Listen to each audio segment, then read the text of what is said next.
Welcome to Look at Us. More and more people today are saying they're mad as hell. And tonight we'll find out what they're mad at. We'll also visit some people who are trying to talk to visitors from outer space. Meanwhile, the debate over the development of more nuclear energy grows. Should it be the energy of the future or not? Good evening. I'm Richard Crenna. Mark Twain once said, "A crank is a man with a new idea until it succeeds." That could be the man who one day took a little insignificant piece of wire like this, and he saw something in it. He bent it like this.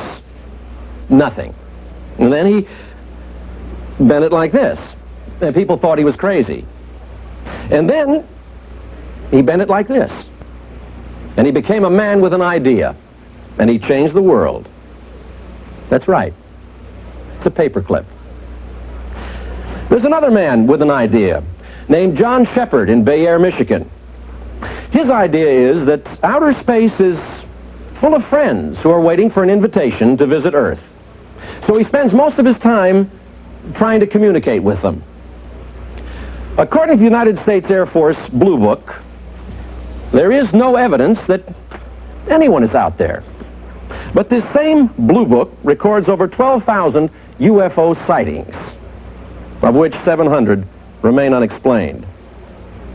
Our friend John believes that before long, he'll be in regular communication with beings from outer space. In his spare time, he dabbles in the stock market and sells salvage parts around Bayair. But most of his life is consumed with the study of unidentified flying objects.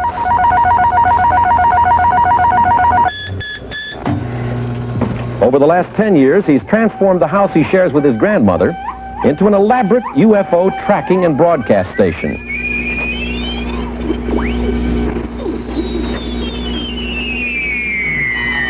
This is the living room of the house, which I've converted into a broadcast and monitoring facility, automation for broadcast. Receiving and monitoring is all in this system. Transmitting and power supply, all in this system.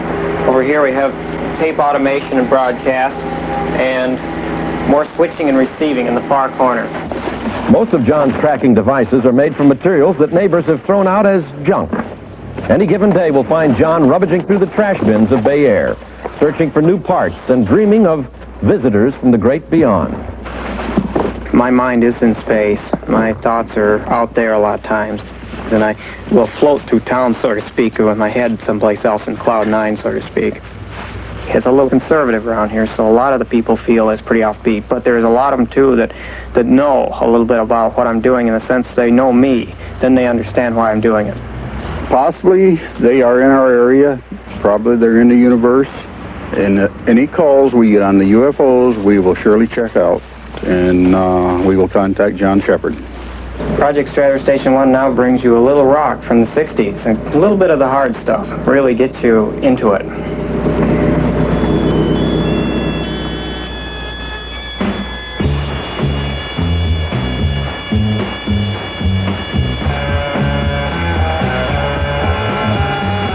I'm not just sitting here hoping something might fall in. I'm trying to communicate with them. I'm trying to reach out to them.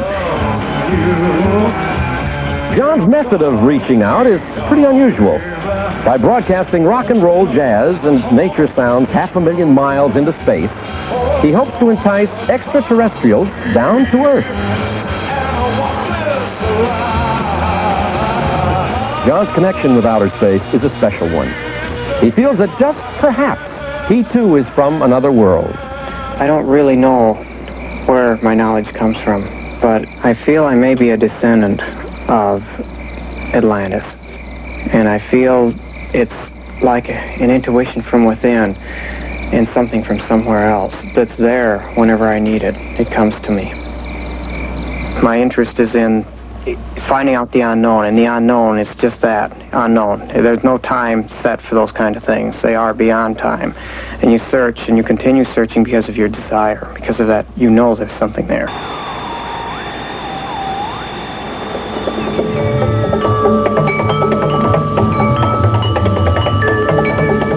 I feel a certain love for energy, a certain drive to be with it and around it, like a love affair. It's almost like a unity thing at times. I can reach these high degrees of consciousness. I look for it, I seek it out. It's all around me.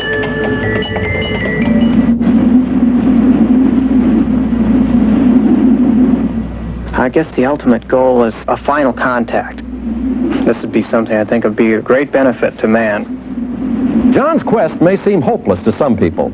In 10 years, his instruments have recorded the possible presence of only 2 UFOs. But if he's disappointed, it doesn't show. For John Sheppard, the search will continue. This is Project Strat, Earth Station 1, signing out from another broadcast day. If you ETs are out there, we'd like you to tune in again tomorrow night at 9 p.m. for more cultural music. This is John Sheppard.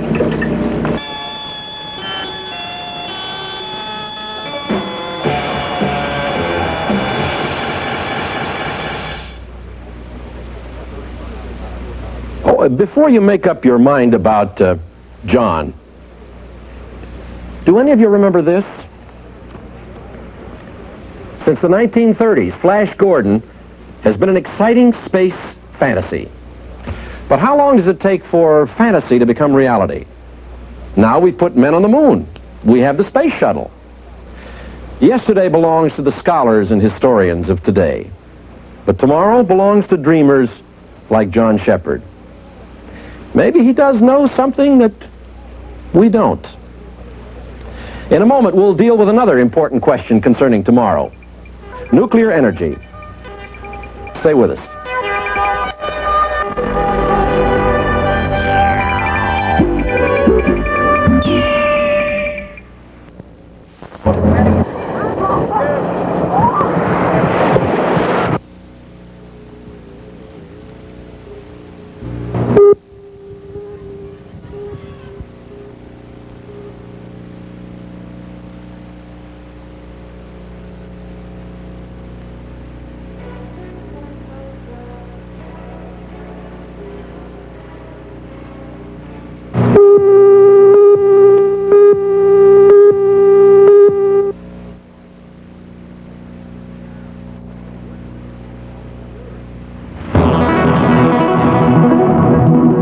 Has been called the final frontier. Modern-day explorers know little more about our own solar system than Columbus did about the New World. Yet today's explorers, equipped with a technology advancing faster than the speed of light and billion-dollar budgets, are reaching farther and farther out into space, hoping to find new worlds, new horizons, and most of all, new life forms. Yet one modern-day Columbus is doing it all on his own. John Sheppard has devoted all his time, money, and energies to a personal search for outer space aliens. I think more than anything could coin myself as an explorer, an artist, a person who creates the tools to explore with. John's Project Strat stands for Special Telemetry Research and Tracking, is a one-man operation set in the rolling hills of northern Michigan. But don't let this peaceful country setting fool you. John's security system is so elaborate, to get into his control center, well, you might as well try and slip into the Pentagon unnoticed. I send cultural or creative music out into space. I beam it out for approximately 500,000 miles out in space, about twice the distance of the moon. And in doing so, I'm hoping to attract the attention of these extraterrestrial devices, if you will, to the lab. Try to draw them into the test tube where they can be analyzed with scientific measurements. This is Project Strat, Earth Station 1, broadcasting to you from beautiful northwestern Michigan. You're listening to the group Harmonia. What I'm trying to do is fish, in a sense. I'm casting out a bait, which is the signal we broadcast from the transmitter to the music. And if the alien bites this bait, then we'll really have something. We'll get a signal. And then we'll get, hopefully he will follow that in, and we'll get a good analysis on our electronic instruments and a good visual sighting of what we're dealing with. John's 14-year interest in space was piqued when he was a young boy. He and friends sighted a UFO. That and watching the TV series The Outer Limits sparked something within him. Triggered a certain set of circumstances and inner energies, if you wish, to start searching. It spawned the search. And then what brought in the instrumented UFO search, the equipment, the research tools to do it, sort of, was Glenn Larson's production of The Outer Limits. I was doing electrical stuff even before I had completed my high school, and then I began to just go right into this, full scale, full tilt. Didn't follow up with college or anything like that to learn my electronics. It was all self-taught, just reading and studying on my own and doing it, actually hands-on experience. It's a whole control room. It'd be like a small NASA remote station, or it would be similar to probably a television broadcast studio, except spread out a little more in the way it's laid out. It's large enough to take up a 40 by 20-foot room effectively. It's almost 2 stories, I should say, of that room. Any sort of guess as to how much money you have tied up? I have had appraisals, and that's the closest I can get to a market or an idea of what the stuff might be worth, and that's over $100,000, and that's an honest appraisal. And some have said this must be $200,000, so that's, you know, this is what you get. But for the amount I've got in, it's like asking an artist how much his canvas and paints cost.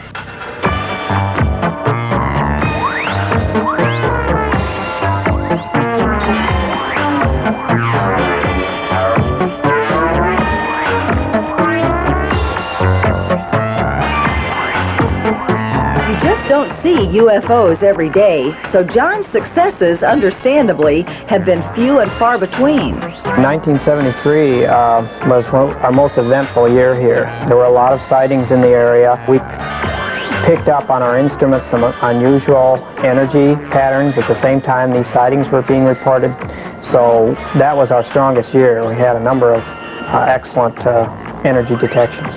I do believe there may be a faint connection between what we're doing here, sending out the signal into space, and the possible close flybys of UFOs in this immediate area. And in case anything unidentifiable does chance to fly over John's station, there are some people in authority who have said they'd like to hear about it. What about the telephone? Okay, we have a telephone here, which is a priority line. It does make direct contact with a certain government agency, but is only usable in an absolute emergency, and I'm not at liberty to go into too many details on this. To set up such an elaborate project must mean that John has some pretty clear-cut beliefs about UFOs. It seems we're dealing with an incredible multitude of these. An example would be an alien maybe like us, 3 feet high, long arms, larger head. This would fit some of the close encounter cases that I've studied, and some that may even be android, a lot like a robot. John receives no funding and has sacrificed his life savings, yet gets little in return for his efforts. So what keeps him going? I rarely get discouraged with the work I'm doing. The desire to climb the highest mountain, the desire to look to the furthest star, to reach out, to find it's still there. That doesn't go away. This is Project Strat, Earth Station 1, signing off for another broadcast day. Be with us tomorrow as we'll bring you some music by Dave Holland and Bar Phillips. This is John Sheppard.